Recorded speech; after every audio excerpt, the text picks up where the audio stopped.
What's up, everybody? Welcome to the Early Edge NFL Kickoff Show, brought to you by BetMGM, the sportsbook. Born in Vegas, Will Brinson, alongside RJ White, Danny Brasco, in giant boxes in your feed, ready for Packers and Lions, Packers at Lions. A banger of a Thursday night game. What's up, fellas? How we doing? Doing good. Excited for this one. Yeah, NFC North rivalry. The NFC North is the best division in football this year. So, it's not even close. Yeah, I'm definitely excited to see how this one plays out. Need a Packers win here for the dream of having three teams in the same division have 14 wins at the end of the season. Can you imagine winning 14 games and you're like third, a sixth seed? I'd be furious. That would be so annoying. And early in the season, I thought the Bears had a chance to make the playoffs, but sayonara to that. Yeah, that whole everyone in the NFC North is going to make the postseason thing died pretty quickly. If you guys are in the chat and you have questions on player props or the game itself, let us know. We will star them. We will answer them after we give out our picks in that each particular segment. So, like, if you ask a question, it's not being ignored. You don't need to ask it 10 times. We see it, we start, we'll get to it. Makes my life easier if you just ask once. Subscribe to SportsLine, sportsline.com/join. Promo code winner, 60% off your first year annual subscription. You can join the Discord, discord.gg/sportsline. You'll get alerts when RJ posts his expert picks, as well as anybody, all expert picks. Let's get to the game itself. Packers and Lions. Lions minus 3.5 in this one as the home team. Makes sense. A total of 51.5. Pretty robust for a Thursday night. That's not going to stop Danny Brasco from banging that Thursday under, is it? Hey, it's actually up to 52.5, so the market's moving against me. But this is a really big number, and obviously understandable. The Lions are one of the best offenses in the NFL, as are the Packers. And there are some defensive injury concerns. A lot of people probably looked at the over for those reasons, right? We know Alex Anzalone, Malcolm Rodriguez, all the Lions linebackers that are out. They're also missing Taylor Decker on the offensive line. And the Packers similarly missing Jordan Morgan still on their offensive line. These are two defensive lines that can get pressure. And Jordan Love has struggled against the blitz this season. He's also struggled against man coverage this year, and the Lions play a league-high rate of man coverage. We'll see if that defense can hold up, mentioning, all those guys that will be out. But despite those injuries, they did get back Carlton Davis, so their secondary gets a little bit of boost. And, even losing Aiden Hutchinson, we thought, that defensive line, the pressure rate was going to go way down. They went and got Zadarius Smith at the deadline. He leads the NFL in pressures since week 11, since they acquired him. So he's still wreaking havoc back there. I think they can still be competitive in this game, and I think the Packers will be on defense as well. Run-heavy approach for both teams. Going to take some guts and going against the market here to bet the over. So take it 52.5 now. I bet it earlier in the day, get that 52 number. But I'm still taking the under here and going against what most people will take. So on that, Sean Ritchie in the chat says, I don't understand why the over is getting so much love. I mean, it's two explosive offenses. Jordan Love doing the sort of late season thing he does where he plays great football. The Lions can hang 40 on anybody in the NFL at any moment. It's a primetime game. It's, do you want to bet the under in this game? Well, I should mention that totals that the Lions have played. By the way, the Lions have played to the under this season more often than not. And totals that are above 48, they're 5-2 to the under. So when the totals get inflated, they're playing to the under. Romeo Doubs missing on the Packers side. Obviously, they still have all those weapons, Jaden Reed and Christian Watson, but it is a piece they're missing as well. So in the offensive line, Taylor Decker, I can't understate that. I think will make a difference there, and the Packers will be able to get pressure on Jared Goff. Last time they played, it was 24-14. You might point to the injuries of Jordan Love and getting over the groin injury, but nonetheless, I think the scheme had to do with it as well. So I think scheme and coaching and familiarity can create an under with this inflated number. Yeah, I mean, look, it's a huge number. You get a couple of stall out red zone plays, and I like the over. That's not my pick on the game here, but I don't know why it's not. I picked it on the show earlier today. I'm not really sure. Actually, you know what? Sorry, I'm going to mess you up. I'm going to take the over right in Danny's face. I'm going to take the over. Give me the over. I think the Zadarius Smith thing is really interesting because the Lions brought him along slowly and did him a solid to make sure he was ready to really fully go when he got there. I think it was smart. Washington doing the same thing with Marshawn Lattimore. You don't need to force these in-season trades on the field right away. He can generate pressure for sure. But I think Jordan Love's going to play great football. The Lions have 13 defensive players on injured reserve, which is almost double the next nearest team. Green Bay, even if Detroit comes out, like the only way I see the under, like, I mean, not the only way, but I mean, like, you can do red zone stallouts, but like if Detroit comes out and scores early and then like gets in a grind run mode, you're still going to have Jordan Love taking shots down the field, which can incite the Lions into a little more fast-paced offense as well. I do like the Packers plus 3.5. I'm worried it's a little too obvious to take the hook here, RJ, but this is a Packers team that's been really good all season, very well coached. The last time the two teams played, you get 38 total points, but it's outdoors. The Lions purposely, intended to run the football and to dominate it like that. They can do that. They can slow a game down. They can eat up clock, and you can get the under easily. But I'll take the Packers and the over. What about you, RJ? Yeah, I'm also on the Packers. But let's talk about the first game. It was a game where the Packers only had 6 points before the final drive. They got a touchdown to make it a little closer of a game. But you then look at the drives of those games. The first drive, 63-yard field goal. Next drive, 34-yard punt. 54 yards missed field goal, then threw an interception, then 59 yards and a half. Another punt after 7 yards, 55 yards field goal, 74 yards, turnover on downs, and then the 55-yard touchdown drive. So that is 6 drives of 54 yards or more, and they only pulled out the 2 field goals and a touchdown out of it. That should have been a lot higher scoring game for a team that racked up 400 yards of offense. And so you look at the injuries that then Detroit has sustained since, especially up the middle. I think people are assuming that the Packers are going to score a lot more points in this game. And the question is, Detroit didn't have to throw the ball much in that game because they were leading comfortably. Are they going to match them? And against a Packers defense that isn't going to have Jair Alexander, which I thought they would when I took the Packers plus 3.5 on Monday, and then a Packers offense that isn't going to have Romeo Doubs, which I thought it would when I took the Packers at 3.5 on Monday. I think it'll be a competitive game. I think it'll be close. It'll be high scoring. Whether it gets over 52.5, that's a massive total. But I think it's going to be back and forth, and the team with the ball last is going to win. So in those type of games, give me the plus 3.5 and just hope that they don't lose by 4. Yeah. And I would say too, like if you like the Lions, you probably want to look more toward, if you think the Lions cover the 3 or the 3.5, whatever you get, you probably want to look more towards the under, because it means they probably dominated the game. They're pounding the ball with David Montgomery. Gibbs is ripping off yardage. They're running it at will, and they force Jordan Love to become one-dimensional, to drop back a ton, make some mistakes. And, I mean, we're not guaranteed that we're going to get the Jordan Love we got in the second half of last season, this second half of the season, but he has trended like he went nuclear. I even think, I'm curious what you guys think real quickly. I kind of think that Jordan Love 65-1 to win MVP is at least worth a little dabble. But don't get me wrong, Josh Allen's more than likely going to win the MVP. I think you make the case at like minus 250 short for where Josh Allen stands in the race right now relative to the competition.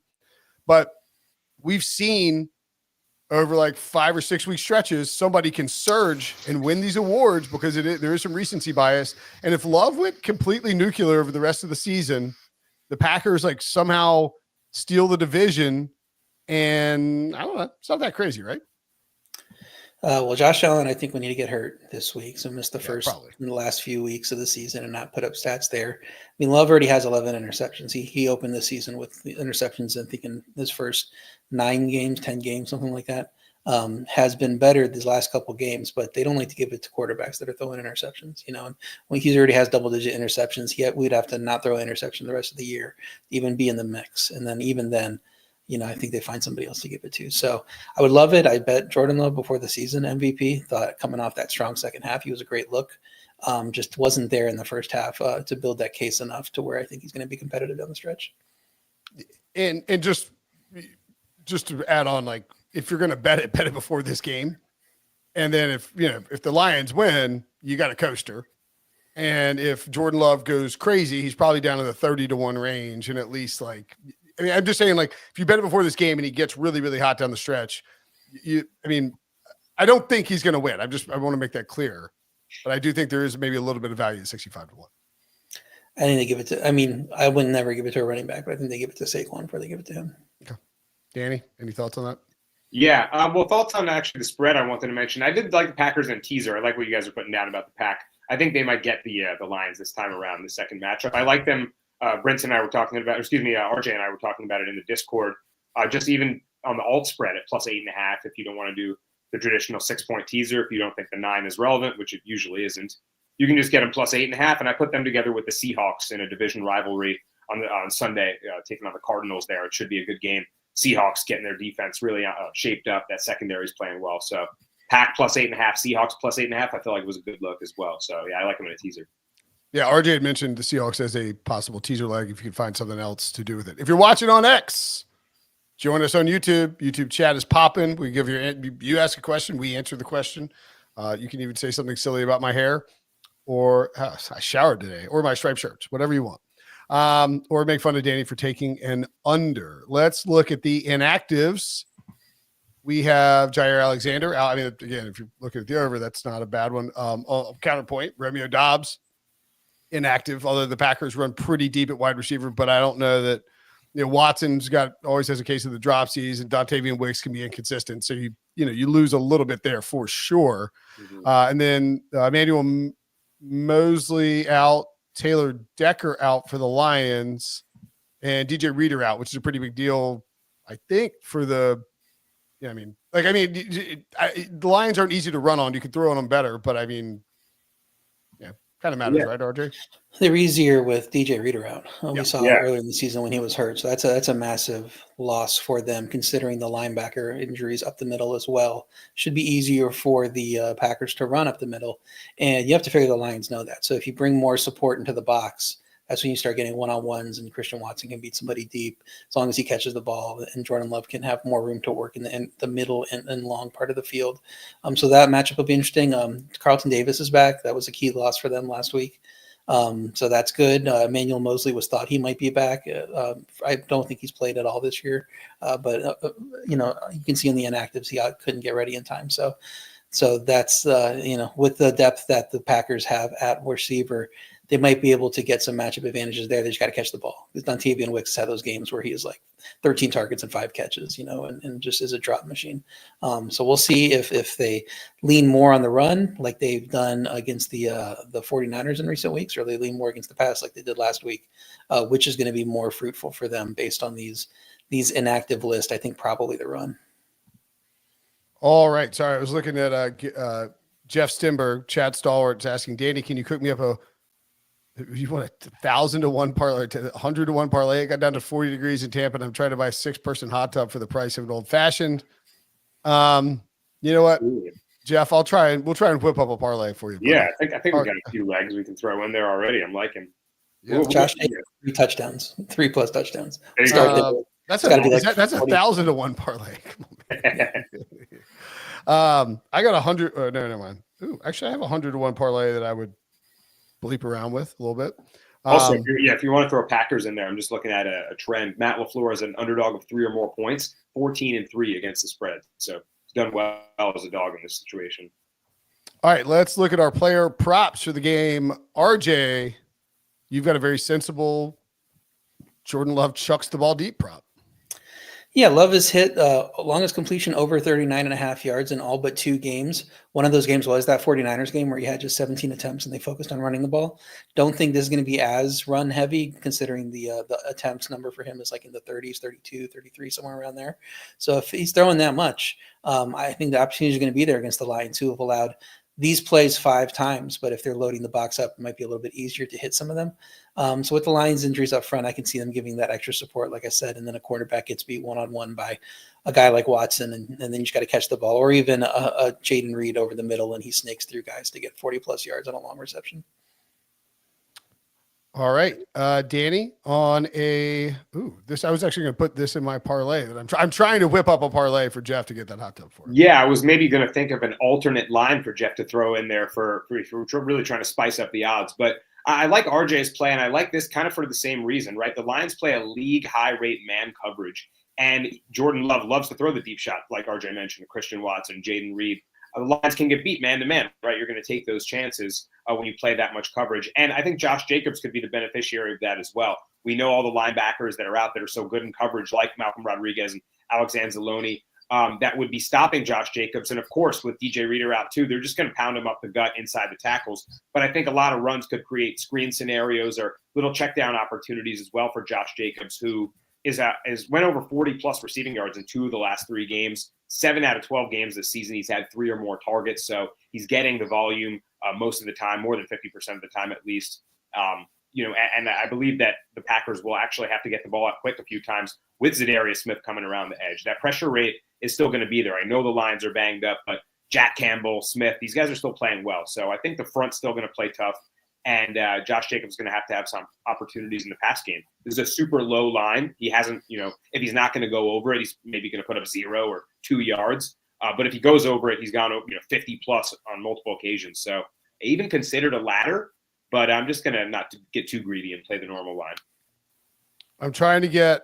I'm doing a little bit of filibustering here as I try and get out of my parlay here that I whipped together in like 30 seconds. But as I do that, as I send it to him and allow him time to possibly put it on the screen, sorry, Nada, put you on the spot, I will give out my 2-player props.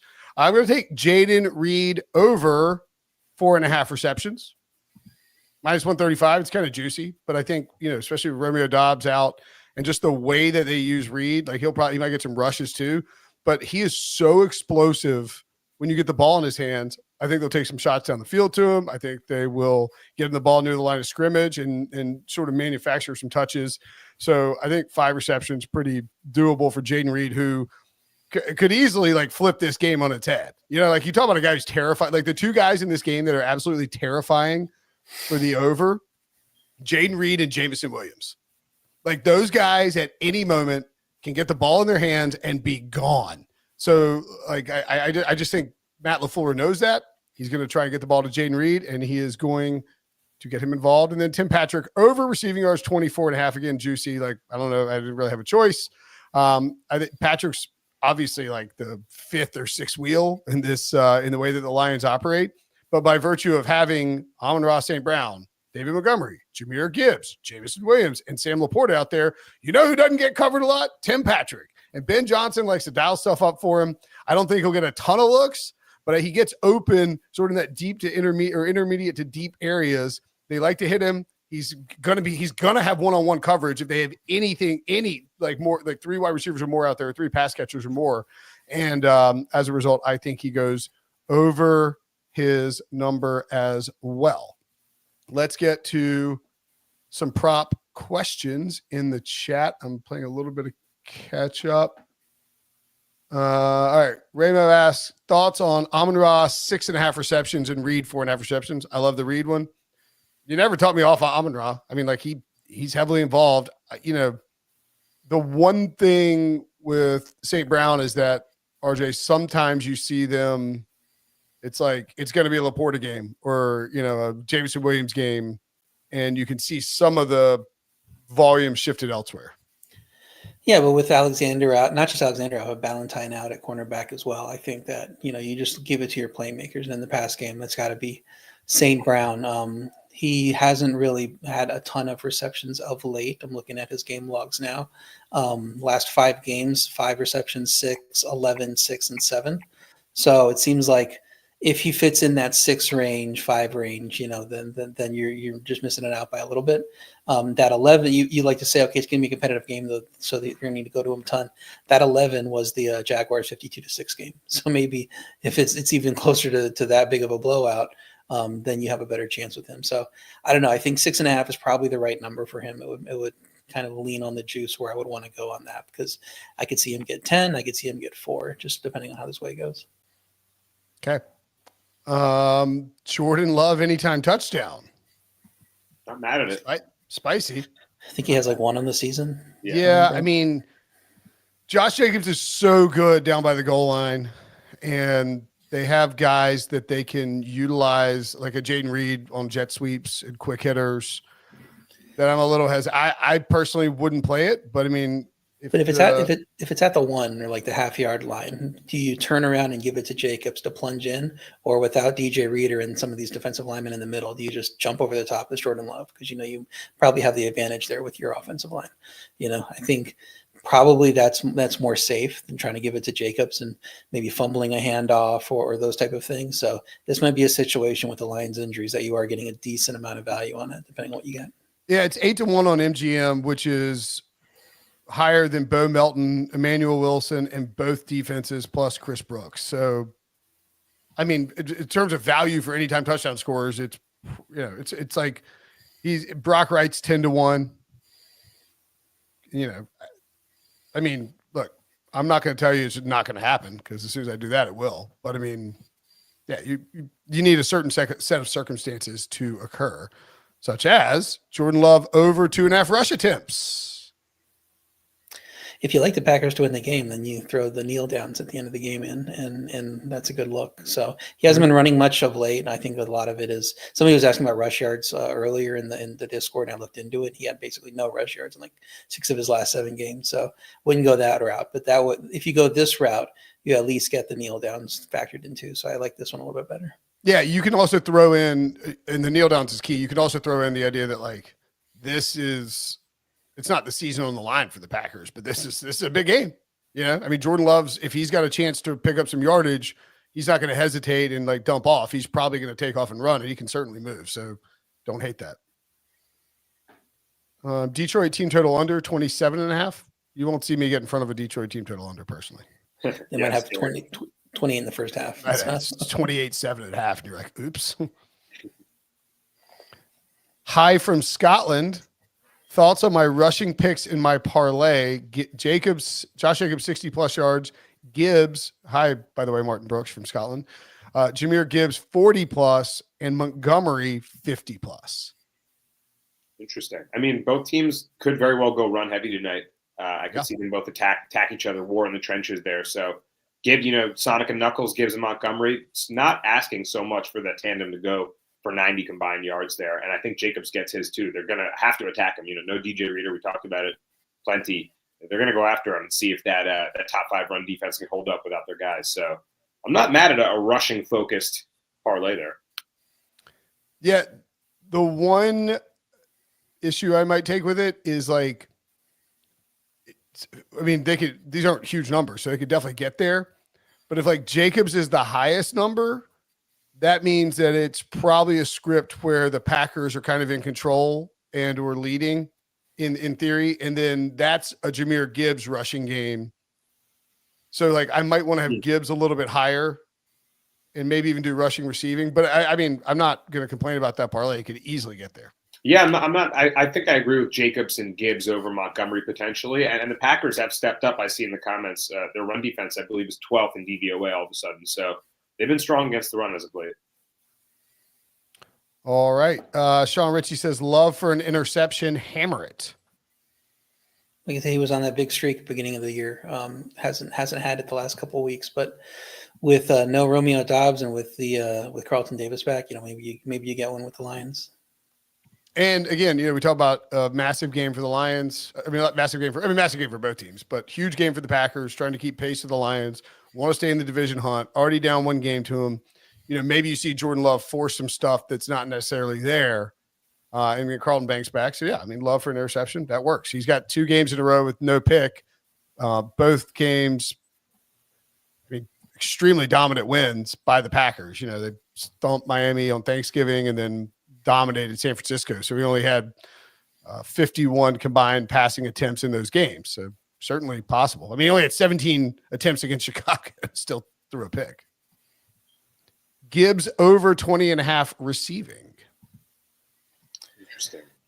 Yeah, should be a good one. They're just trying to get the ball in his hands anyway. Anyhow.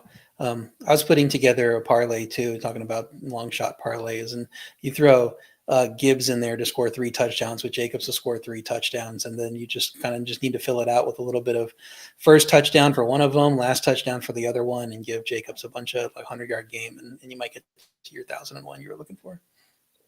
And yeah, for Gibbs and for Jacobs, both of their reception line is at 2.5. So basically implying the 2 to 3 catches. I like the Jacobs at 16.5 receiving, Gibbs at 20.5.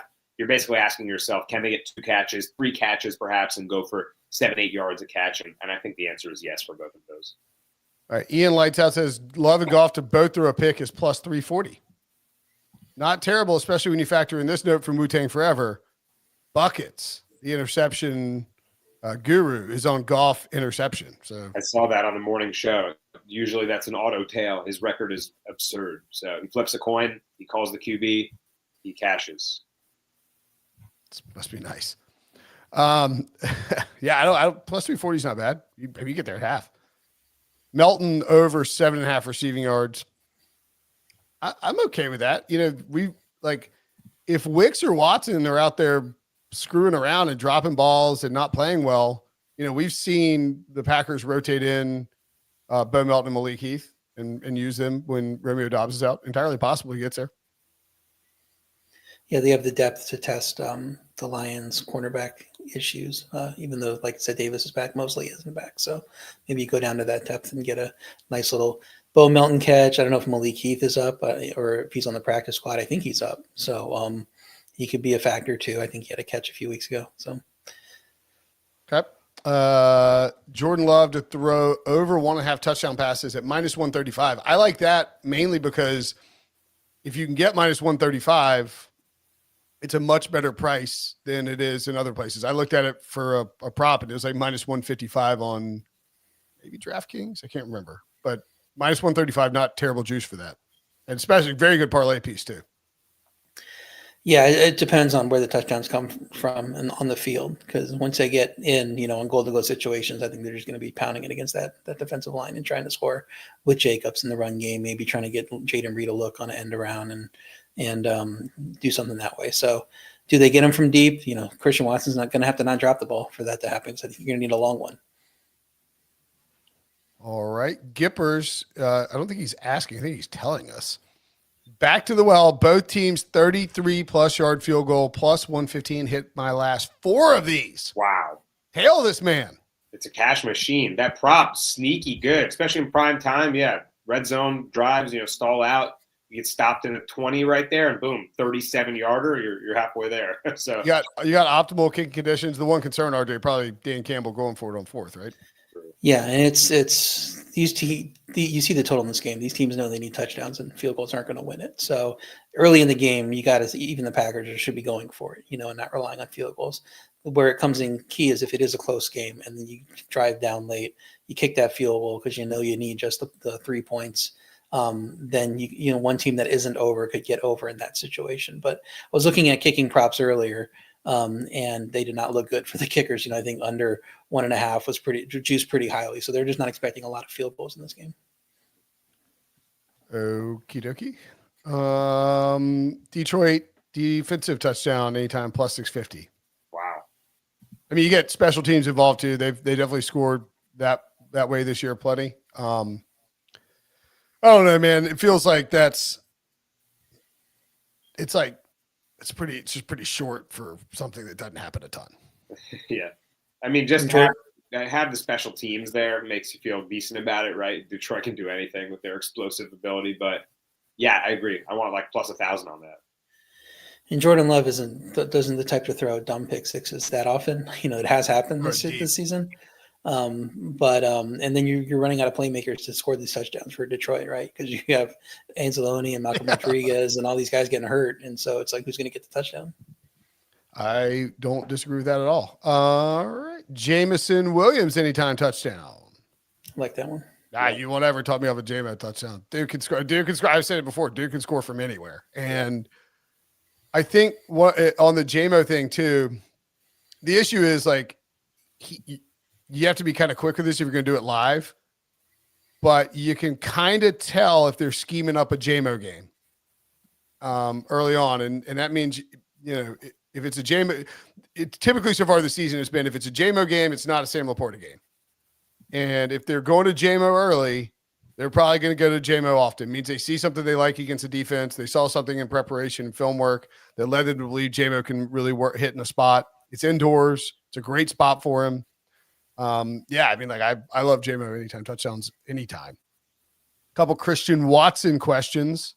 Watson 90+ yards at plus 420. That's hard for me because I think he only has 22 receptions, if I remember looking it up earlier, and on 11 games. You're averaging 2 receptions a game. You hope he hits that one shot for very long yardage, because it doesn't really feel like he's the type of guy that's going to get more than 4 receptions, maybe. Yeah. I couldn't make it up my mind between Christian Watson and Jaden Reed for this game.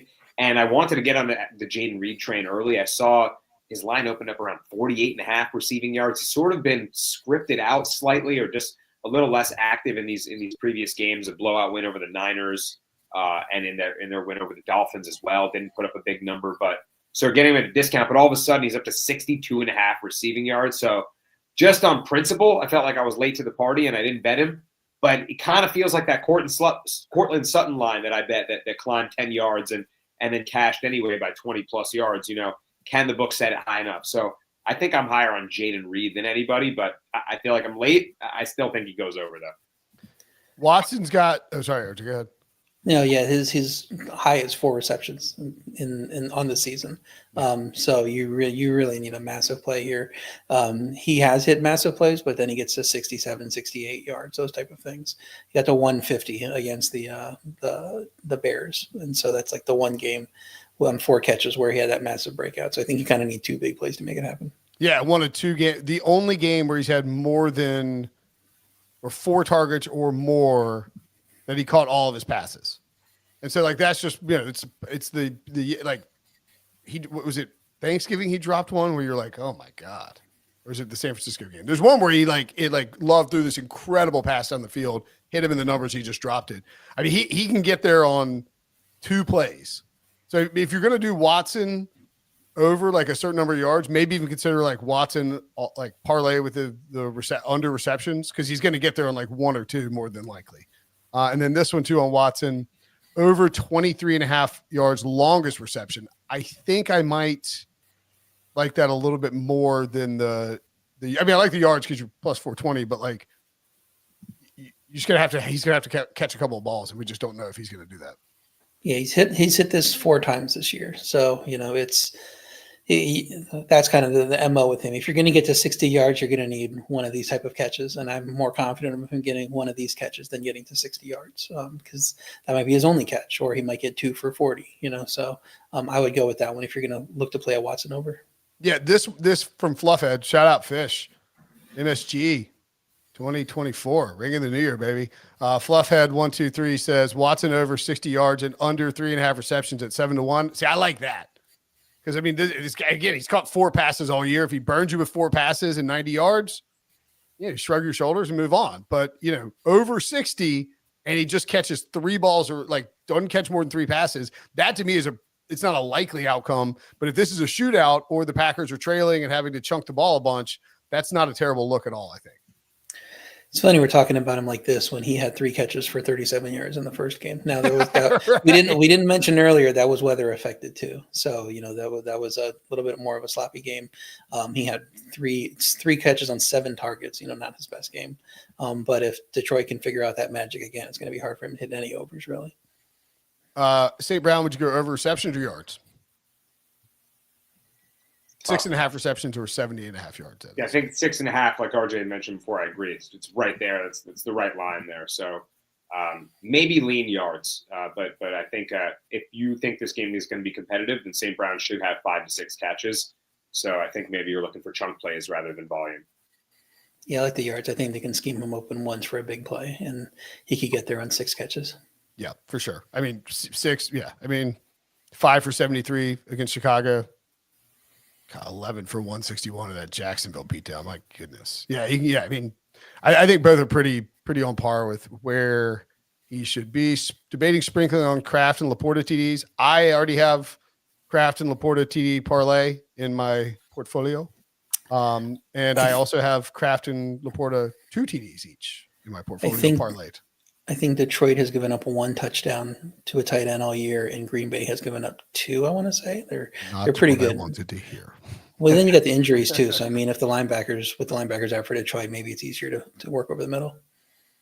Yeah. I mean, look, it's 2 TDs each for 2 tight ends in the same game is like asking a lot. I mean, it's a huge number, but should mention too for the Packers. Talk about all the linebackers out for the Lions, but Packers are out Edgerrin Cooper as well. So they got some injury on the defensive side too. Not just Jair Alexander, but Cooper's a solid piece as well.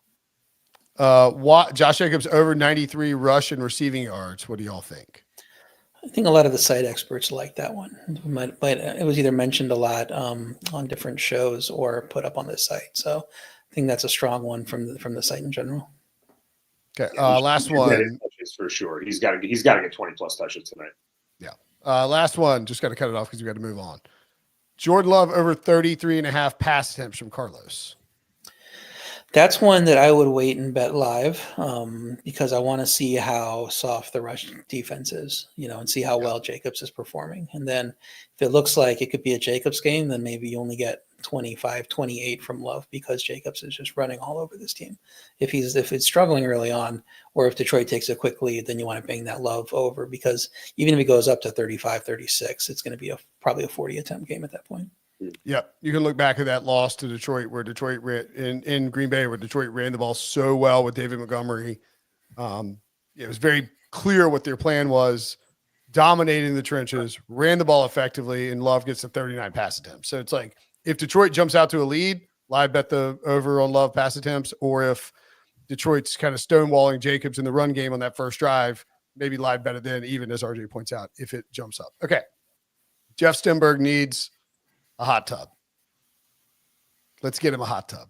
This is the max. I tried to add something else to this, and BetMGM maxed me out, so I stopped at 7 legs. But they're not crazy legs. Little crazy legs. We're going to go over. This is so 2 inverse correlated situations. Over Josh Jacobs 15.5 receiving yards, but under Josh Jacobs 2.5 receptions. Over Tim Patrick 24.5 receiving yards, but under Tim Patrick 2.5 receptions. So that's kind of the core. That's what gets it juiced way up in terms of the inverse correlation there. Like if one of them catches 3, we're toast, obviously. And you kind of rooting. It's a weird thing. You're rooting for like 1 16-yard catch from Jacobs and no more catches. 1 25-yard catch from Patrick, no more catches. We're also going to go Laporta and Kraft anytime touchdown score. I put that in before the chat asked about that, so I like it. And Packers plus 7.5. Your thoughts, gentlemen? I don't think it's going to hit. No, probably not. But it should be a fun sweat, especially when you get these under receptions. Like if you can get there on those numbers and you're just like sweating, don't throw one more reception because I already have the over on the yardage and the under on receptions. That's always a fun one. Once you see a guy getting targeted, you're like, please drop it, please knock him down, please interfere with him, do something. Hey, screw a hot tub. $100 on that pays out $20,000. It gets you a Kia Sportage, Jeff. You can buy like a van to go. You can buy like a $15,000. How much is a hot tub? 5,000, 10,000? I have no idea. RJ has a secret brand sponsorship with Kia that he's plugging right now. Exactly. I mean, look, guys, he wants a hot tub. I didn't say it like. I used to know the price of a hot tub pretty well, but that was when I was watching Prices Right regularly, and I haven't done that in a while. I love that episode of How I Met Your Mother when Barney's like trying to meet Bob Barker because he's pretending like he's his dad, and he's like he rips through and like gets the double showdown. $20,000 will buy you a hot tub and some other stuff, I think. So I wouldn't. The last hot tub price I remember is from Arrested Development. Anywho,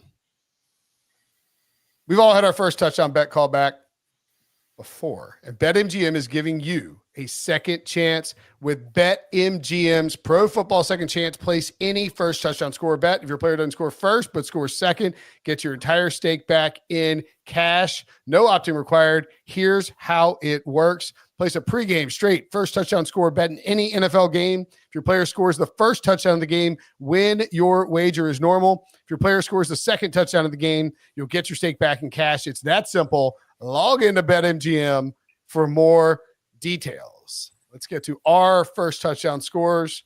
Somebody in the chat, double diamond Brinson, baby. Let's go. Got there with Ray Davis 2 weeks ago. I mean, I got to be honest. There are some really good options for this, like high total of a game with this many skill position guys, just because the running backs are so chalky to score because they score first so often. There's some really nice choices. And I think Sam Laporta is a great choice at 14-1. If it's a JMO game, am I host? Maybe. But they've been looking Sam Laporta's way in the red zone a lot over the last few weeks. And Laporta is as dangerous a threat when you get down close to the goal line as it gets, especially if Green Bay is stacking the box against the run. I don't think Sam Laporta at 14-1 is a very bad bet at all. And I don't mind yours either, RJ, with Jaden Reed, who nearly in the second show on this season cashed it for me and Ken's, but we got screwed on a offsetting double 12 men on the field penalty on a Friday night. And I know he wants to make that up to us, so he's going to score the first touchdown here. That's he called me up earlier, and he told me that's in the plan. He's a key weapon near the goal line. He had 2 touchdowns in the red zone last week. Good value, I think, compared to Josh Jacobs, who's at plus 525, and we're getting him at plus 1,000, considering that Jacobs has 9 touchdowns on the year, and Reed has 7. And I think he's a good value compared to, I know nobody has him, but Christian Watson is only like plus 1,300 compared to plus 1,000 when he has so fewer receptions and touchdowns on the season. So it just seems like Reed is being mispriced here to me when I look at the other Packers players. So that's why I wanted to get him in at plus 1,000. And Danny wants that double diamond, don't you, Danny? You know it, man. You guys are going to see Brinson go a little degen mode with some of his parlays. This is where I go degen mode. I'm going for the long shots, and you're going to see me picking guys like Lil Jordan Humphrey and company. This one is a plus 40 to 1 shot on the backup running back, stealing some of Brinson's strategy here, going with Ray Davis strategy, right? How about Emmanuel Wilson back up to Josh Jacobs here? They have been utilizing him. He's got games with 10-plus carries, 40-plus yards. If they're going workhorse strategy and just pounding the rock and making the Lions prove they can stop the run with all their key guys out, then maybe Wilson is part of that game plan. Maybe he gets in first. So 40-1, I'll take the shot for the double diamond. Find you a sports book that'll give you action on Penei Sewell over 0.5 touchdowns thrown in this game. Yes. That's right? That's the bet that I want to have on after he had that he wanted to throw and he had to just eat the ball a few weeks ago, so give me that in a primetime game, please. And he looks like a route runner now. He's lining up. He's ready. He's shaking guys. Like he's ready to run routes and get involved in the playbook. I mean, the dude is like running end rounds and then not only like getting ready to throw and looking fluid while doing it, but also having the wherewithal to say, no, I'm going to pull that back. I'm not going to necessarily take a sack, but I'm going to he has given up less sacks than he's taken this year, which is just an insane stat. And he needs to throw a touchdown if he wants to get involved in the MVP race. Greg Rosenthal of NFL Daily, good buddy of mine, has been pounding the tables. Penei Sewell, Offensive Player of the Year. That's what I was been saying. Wow. I tried to sell Pete on it a few weeks ago, and he thought I was crazy. And I'm just like, come on, man. It's the best offensive player. He plays on offense, and he is the best offensive player. Like in the league, he's the best offensive player on the best offensive team. So why is he not in the consideration? Remember, I picked one sports writer to give him a vote. I think that's a win in and of itself. I mean, I famously picked Garrett Bradbury for Offensive Rookie of the Year when he came out. Yeah, well, now they have the multiple votes, right? So he'll get a point somewhere for sure. Right. He might get a point in the MVP voting. Ooh, that would be spicy. All right, that'll do it for us. Grant Marshall, you have little faith. You said we need to rush. Hurry it up. We're going to finish right at 8. Spot on, baby. Packers plus 3.5. The over for me as well. I have Jaden Reed over 4.5 receptions. Tim Patrick over 24.5 receiving yards. And Sam Laporta first touchdown. Danny is on the under 51.5. Hashtag on brand. Josh Jacobs over 16.5 receiving yards. And Emmanuel Wilson first touchdown. RJ has the Packers as well. Jordan Love longest completion over 39.5 yards. And Jaden Reed first touchdown. Let's cash some tickets. Let's win all the money. Great stuff, fellas. For Danny, for RJ, I'm Brinson. See you guys later.